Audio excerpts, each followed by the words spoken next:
Haleluya. Puji Tuhan, selamat pagi dan salam sejahtera dalam kasih Tuhan kita Yesus Kristus. Kita patut bersyukur, berterima kasih kepada Tuhan kalau pagi hari ini kita boleh bertemu kembali, berjumpa kembali dalam satu keadaan yang baik, keadaan yang sehat dan diberkati Tuhan. Nah, itu sebabnya pagi yang baik ini sebelum kita beraktivitas, mari kita sediakan diri kita bersama-sama untuk mendengarkan firman Tuhan, mendasari seluruh aktivitas kita di sepanjang hari ini. Mari kita berdoa. Bapa di dalam surga, Bapa di dalam nama Tuhan kami Yesus Kristus, kami bersyukur, kami berterima kasih kepadamu ya Tuhan, oleh karena kasih karuniamu, anugerahmu, kemurahan kebaikan-kebaikanmu yang boleh kami nikmati sampai pagi hari ini. Pagi yang baik ini kami mau mendengarkan firman Tuhan. Berkati kami semua. Terpujilah nama Tuhan. Kami mengucap syukur. Dalam nama Tuhan kami Yesus Kristus kami berdoa. Haleluya. Amin. Puji Tuhan. Pagi hari ini tema firman Tuhan yang ingin saya sampaikan kepada kita sekalian, yaitu jika engkau percaya. Mari kita perhatikan bersama-sama di dalam Yohanes pasal yang ke-11 ayat yang ke-40.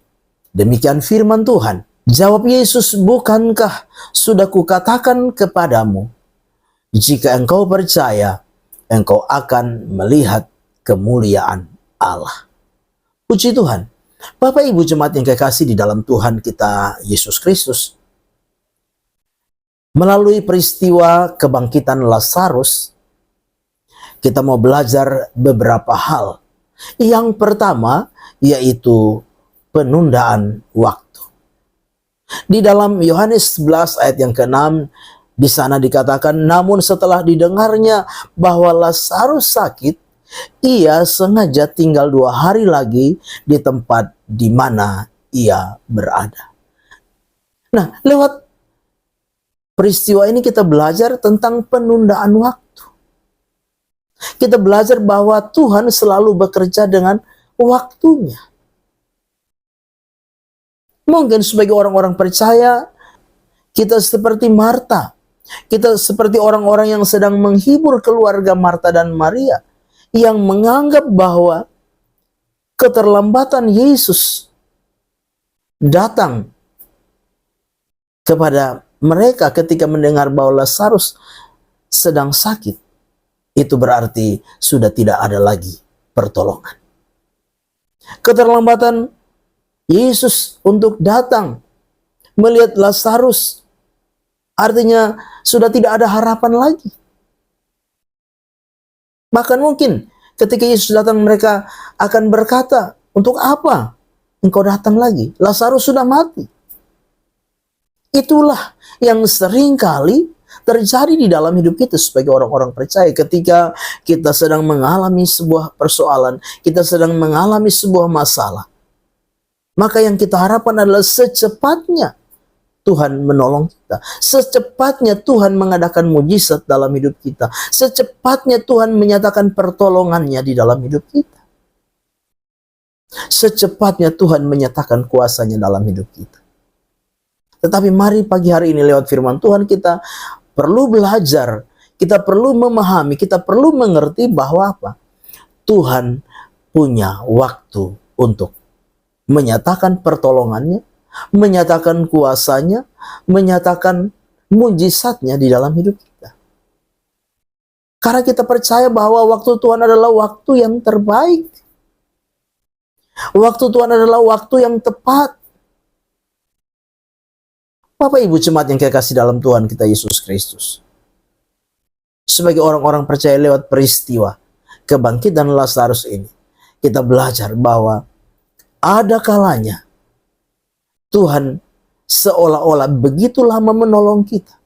Ada kalanya seolah-olah Tuhan terlambat menolong kita. Tapi hari ini, pagi ini lewat firman Tuhan kita belajar bahwa itulah penundaan waktu yang mungkin Tuhan sedang lakukan di dalam hidup kita. Untuk menyatakan hal-hal yang lebih baik lagi. Untuk menyatakan hal-hal yang lebih besar lagi. Untuk menyatakan hal-hal yang lebih dahsyat lagi di dalam hidup kita. Itu sebabnya kita perlu belajar untuk menunggu waktunya Tuhan, untuk menanti waktunya Tuhan bekerja dan berkarya di dalam hidup kita. Yang kedua, supaya kita belajar percaya. Di dalam Yohanes 11 ayat 15, Yesus berkata demikian, tetapi syukurlah aku tidak hadir pada waktu itu. Sebab demikian lebih baik bagimu, supaya kamu dapat belajar percaya. Marilah kita pergi sekarang kepadanya. Bapak Ibu jemaat yang kekasih dalam Tuhan kita Yesus Kristus, lewat peristiwa kebangkitan Lazarus ini, murid-murid juga diajar oleh Tuhan untuk apa? Belajar percaya. Marta, Maria juga diajar oleh Tuhan untuk belajar percaya. Orang-orang yang sedang datang untuk memberikan penghiburan kepada Maria dan Marta pun diajar untuk belajar percaya. Demikian juga saudara dan saya, sebagai orang-orang percaya, sebagai anak-anak Tuhan, kita juga perlu belajar percaya. Bapak Ibu jemaat yang kekasih, apapun keadaan kita, apapun kondisi kita, mungkin hari ini kita sedang diperhadapkan dengan masalah, dengan persoalan, dengan tantangan, dengan jalan buntu, dengan mungkin jalan yang tertutup. Pagi hari ini kita mau belajar untuk percaya. Karena Yesus sendiri berkata, tetapi syukurlah aku tidak hadir pada waktu itu, sebab demikian lebih baik bagimu, supaya kamu dapat belajar percaya. Artinya apa? Lewat masalah dan persoalan membawa kita lebih baik lagi hidup kita, sehingga kita apa? Terus percaya kepada Tuhan. Lebih berguna bagi kita ketika ada masalah, supaya apa? Iman kita dibangkitkan lagi, iman kita dibaharui lagi, kita semakin percaya kepada Tuhan lagi. Ini yang Tuhan mau di dalam kehidupan daripada murid-murid Yesus, di dalam kehidupan daripada Marta dan Maria, bahkan orang-orang yang menghibur mereka. Bapak Ibu jemaat yang kekasih, apapun keadaan dan kondisi kehidupan ini, jangan pernah kita tidak lagi percaya.